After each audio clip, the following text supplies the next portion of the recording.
The Secret Life of Walter Mitty by James Thurber. Copyright 1942. "We're going through!"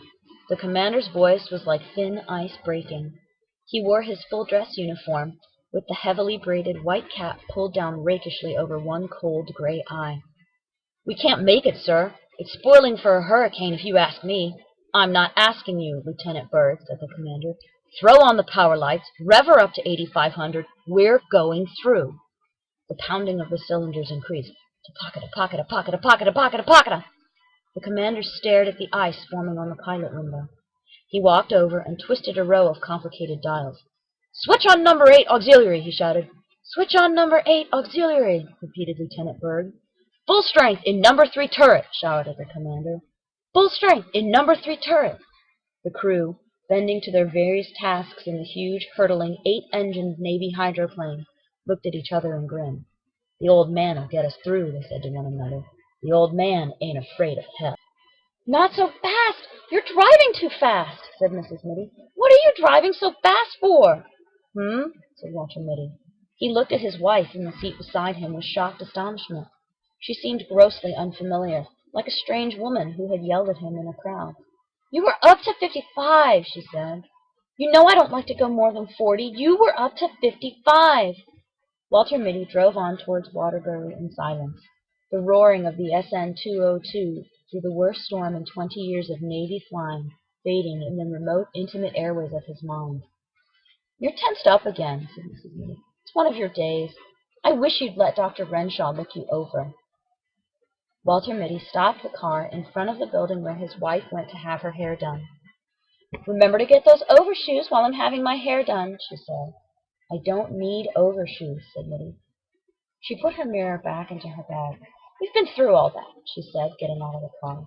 "You're not a young man any longer." He raced the engine a little. "Why don't you wear your gloves? Have you lost your gloves?" Walter Mitty reached into a pocket and brought out the gloves. He put them on, but after she had turned and gone into the building and he had driven on to a red light, he took them off again. "Pick it up, brother," snapped a cop as the light changed, and Mitty hastily pulled on his gloves and lurched ahead. He drove around the streets aimlessly for a time, and then he drove past the hospital on his way to the parking lot. "It's the millionaire banker, Wellington Macmillan," said the pretty nurse. "Yes," said Walter Mitty, removing his gloves slowly. "Who has the case?" "Dr. Renshaw and Dr. Benbow. But there are 2 specialists here, Dr. Remington from New York and Mr. Pritchard Mitford from London. He flew over." A door opened down a long, cool corridor, and Dr. Renshaw came out. He looked distraught and haggard. "Hello, Mitty," he said. "We're having a devil's own time with Macmillan, the millionaire banker and close personal friend of Roosevelt. Obstreosis of the ductal tract, tertiary. Wish you'd take a look at him." "Glad to," said Mitty. In the operating room there were whispered introductions. "Dr. Remington, Dr. Mitty, Mr. Pritchard Mitford, Dr. Mitty." "I've read your book on streptozoocosis," said Pritchard Mitford, shaking hands. "A brilliant performance, sir." "Thank you," said Walter Mitty. "Didn't know you were in the States, Mitty," grumbled Remington. "Coles to Newcastle bringing Mitford and me up here for a tertiary." "You are very kind," said Mitty. A huge complicated machine connected to the operating table with many tubes and wires began at this moment to go pocket-a-pocket-a-pocket. "The new anesthetizer is giving away," shouted an intern. "There's no one in the East who knows how to fix it." "Quiet, man," said Mitty in a low, cool voice. He sprang to the machine, which was now going pocket-a-pocket-a-queep, pocket-a-queep. He began fingering delicately a row of glistening dials. "Give me a fountain pen," he snapped. Someone handed him a fountain pen. He pulled a faulty piston out of the machine and inserted the pen in its place. "That will hold for 10 minutes," he said. "Get on with the operation." A nurse hurried over and whispered to Renshaw, and Mitty saw the man turn pale. "Coreopsis has set in," said Renshaw nervously. "If you would take over, Mitty?" Mitty looked at him and the craven figure of Benbow, who drank, and at the grave, uncertain faces of the 2 great specialists. "If you wish," he said. They slipped a white gown on him. He adjusted a mask and drew on thin gloves, nurses handing him shining. "Back it up, Mac! Look out for that Buick!" Walter Mitty jammed on the brakes. "Wrong lane, Mac," said the parking lot attendant, looking at Mitty closely. "Gee, yeah," whispered Mitty. He began cautiously to back out of the lane marked exit only. "Leave her sit there," said the attendant. "I'll put her away." Mitty got out of the car. "Hey, better leave the key." "Oh," said Mitty, handing the man the ignition key. The attendant vaulted into the car, backed it up with insolent skill, and put it where it belonged. "They're so damn cocky," thought Walter Mitty, walking along Main Street. "They think they know everything." Once he had tried to take his chains off outside New Milford, and he had gotten them wound around the axles. A man had to come out in a wrecking car and unwind them.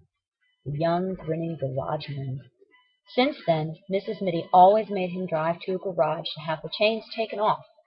Next time, he thought, I'll wear my right arm in a sling. They won't grin at me then. I'll have my right arm in a sling, and they'll see I couldn't possibly take the chains off myself. He kicked at the slush on the sidewalk. "Overshoes," he said to himself, and he began looking for a shoe store. When he came out into the street again with the overshoes in a box under his arm, Walter Mitty began to wonder what the other thing his wife had told him to get. She told him twice before they set out from their house for Waterbury. In a way, he hated these weekly trips to town. He was always getting something wrong. Kleenex, he thought. Squids, razor blades, no. Toothpaste, toothbrush, bicarbonate, carborundum, initiative, and referendum. He gave it up. But she would remember it. "Where's the what's-its-name?" she would ask. "Don't tell me you forgot the what's-its-name." A newsboy went by shouting something about the Waterbury trial. Perhaps this will refresh your memory. The district attorney suddenly thrust a heavy automatic at the quiet figure on the witness stand. "Have you ever seen this before?" Walter Mitty took the gun and examined it expertly. "This is my Webley Vickers 50-80, he said calmly. An excited buzz ran around the courtroom. The judge rapped for order. "You are a crack shot with any sort of firearms, I believe," said the district attorney insinuatingly. "Objection!" shouted Mitty's attorney. "We have shown that the defendant could not have fired the shot. We have shown that he wore his right arm in a sling on the night of the 14th of July." Walter Mitty raised his hand briefly, and the bickering attorneys were still. "With any known make of gun," he said evenly, "I could have killed Gregory Fitzhurst at 300 feet with my left hand." Pandemonium broke loose in the courtroom. A woman's scream rose above the bedlam, and suddenly a lovely, dark-haired girl was in Walter Mitty's arms. The district attorney struck at her savagely. Without rising from his chair, Mitty let the man have it on the point of the chin. "You miserable cur!" "Puppy Biscuit," said Walter Mitty. He stopped walking, and the buildings of Waterbury rose up out of the misty courtroom and surrounded him again. A woman who was passing laughed. "He said Puppy Biscuit," she said to her companion. "That man said Puppy Biscuit to himself." Walter Mitty hurried on. He went into an A&P, not the first one he came to, but a smaller one farther up the street. "I want some biscuit for small, young dogs," he said to the cook. "Any special brand, sir?" The greatest pistol shot in the world thought a moment. "It says Puppies Bark For It on the box," said Walter Mitty. His wife would be through at the hairdresser's in 15 minutes. Mitty saw, looking at his watch, unless they had trouble drying it. Sometimes they had trouble drying it. She didn't like to get to the hotel first. She would want him to be there waiting for her as usual. He found a big leather chair in the lobby facing a window, and he put the overshoes and the puppy biscuit on the floor beside it. He picked up an old copy of Liberty and sank down into his chair. "Can Germany conquer the world through the air?" Walter Mitty looked at the pictures of bombing planes in the ruined streets. "The cannonading has got the wind up in young Raleigh, sir," said the sergeant. Captain Mitty looked up at him through tangled hair.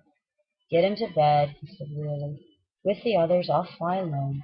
"But you can't, sir," said the sergeant anxiously. "It takes 2 men to handle that bomber, and the Archies are pounding hell out of the air. Von Richtman's circus is between here and Soulé. Somebody's got to get to that ammunition dump," said Mitty. "I'm going over. Spot of brandy?" He poured a drink for the sergeant and one for himself. War thundered and whined around the dugout and battered at the door. There was a rending of wood, and splinters flew through the room. "A bit of a near thing," Captain Mitty said carelessly. "The box barrage is closing in," said the sergeant. "We only live once, Sergeant," said Mitty with his faint, fleeting smile. "Or do we?" He poured another brandy and tossed it off. "I never see a man could hold his brandy like you, sir," said the sergeant. "Begging your pardon, sir."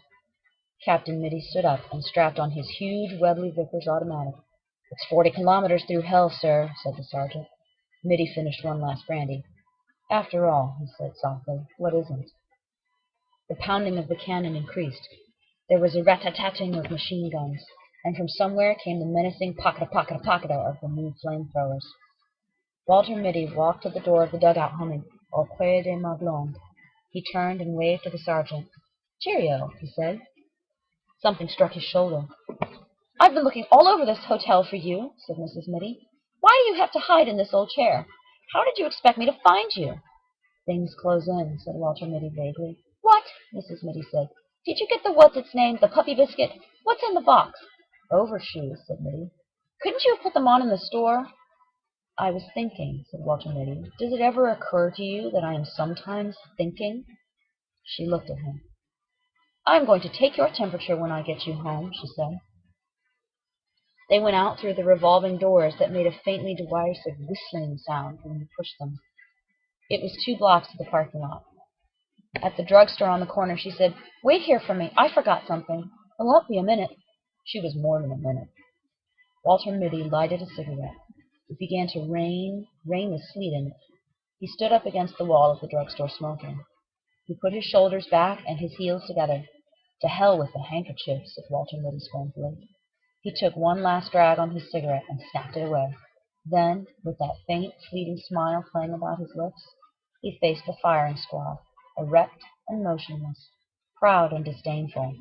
Walter Mitty, the undefeated, inscrutable to the last.